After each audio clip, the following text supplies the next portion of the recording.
Bapak, Ibu, saudara-saudari yang terkasih, kita akan mendengarkan renungan. Marilah kita mempersiapkan hati dan pikiran. Kita bersatu di dalam doa. Kasih karunia dan damai sejahtera dari Allah Bapa kita dan dari anaknya Tuhan Yesus Kristus menyertai kamu. Amin. Firman Tuhan yang menjadi nas renungan bagi kita tertulis dalam Pengkhotbah 7 ayat 7. Sungguh pemerasan membodohkan orang berhikmat dan uang suap merusakkan hati. Demikian firman Tuhan. Stop melakukan pemerasan dan uang suap. Jemaat yang dikasihi Tuhan, belakangan hari ini sering sekali kita mendengar terjadinya pemerasan dan uang suap.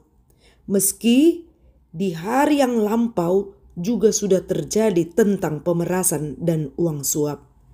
Bila dibicarakan tentang pemerasan atau uang suap, hal ini tidak lagi sesuatu yang tabu di kalangan masyarakat. Kita bisa melihat ketika ada seseorang yang berjabatan atau berkuasa, dia melakukan pemerasan kepada orang yang di bawah jabatan atau kuasanya untuk memuaskan hasratnya sampai kepada tujuan mengumpulkan harta sebanyak-banyaknya dan juga mengambil yang bukan miliknya, harta orang lain. Padahal jelas sekali kalau kita membaca atau mengingat salah satu dari 10 hukum Taurat, Allah memberikan ini supaya mengingat, jangan mengingini rumah sesamamu, jangan mengingini istrinya, atau apapun yang menjadi milik sesamamu.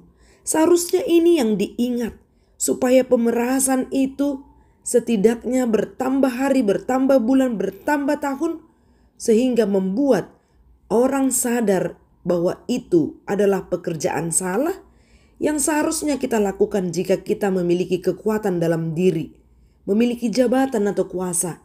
Kita sebaiknya menolong orang lain, membantu orang lain, atau bekerja sama dengan orang lain di atas atau di bawah atau setara dengan jabatan atau kuasa yang kita miliki.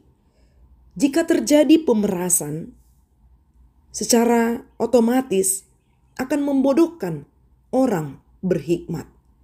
Tidak memerdekakan atau membuat orang lain menjadi bijaksana, tetapi membodohkan orang berhikmat.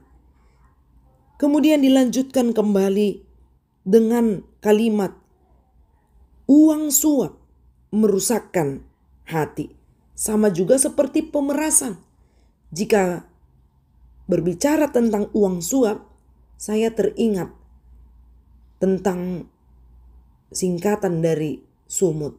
Mungkin kita langsung tertuju bahwa sumut itu adalah Sumatera Utara.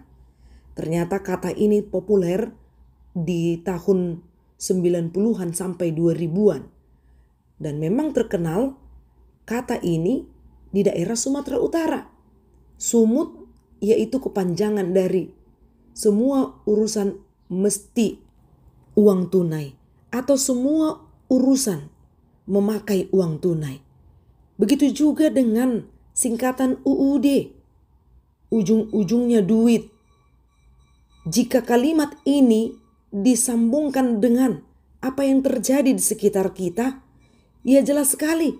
Sekarang ini orang mau bekerja, orang mau mencari jabatan, harus dengan duit, seolah-olah tidak lagi memberdayakan, yaitu kemampuan dalam diri ini. Sehingga adapun kemampuan dimiliki seseorang karena mendengar semua urusan memakai uang tunai atau ujung-ujungnya duit, dia pun menghalalkan segala cara, membuat atau merusakkan hatinya hanya karena pencapaian yang instan dan menghalalkan segala cara yang pada hakikatnya Allah marah terhadap hal itu. Jika diberikan pada saat itu hukum Taurat kepada bangsa Israel dan kepada kita umat Kristen masa kini. Tentu itu untuk dilakukan ataupun itu untuk diingat.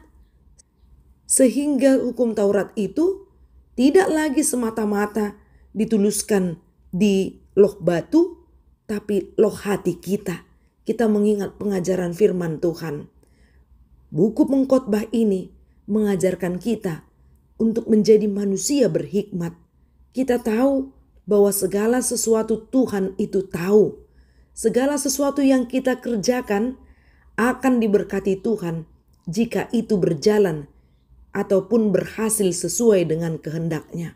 Bukan karena membelokkan keadilan, membelokkan kejujuran, dan lain sebagainya yang termasuk pada kejahatan. Mari sekiranya kita setelah mendengarkan firman Tuhan ini, kita mulai dari diri sendiri, jauhkan diri dari pemerasan dan uang suap, ikutilah jalur yang benar supaya setiap usahamu diberkati Tuhan dan berbuah banyak. Amin. Marilah kita berdoa. Bapa kami yang di sorga, terima kasih Tuhan untuk firman-Mu yang sudah kami dengarkan. Mengingatkan kami bagaimana interaksi kami dengan sesama kami. Ingatkan kami Tuhan untuk menjauhkan diri kami dari pemerasan dan uang suap. Kiranya apa yang kami lakukan berkenan di hadapan-Mu. Di dalam nama Yesus Kristus kami berdoa dan bersyukur. Amin. Salam sehat, Tuhan memberkati.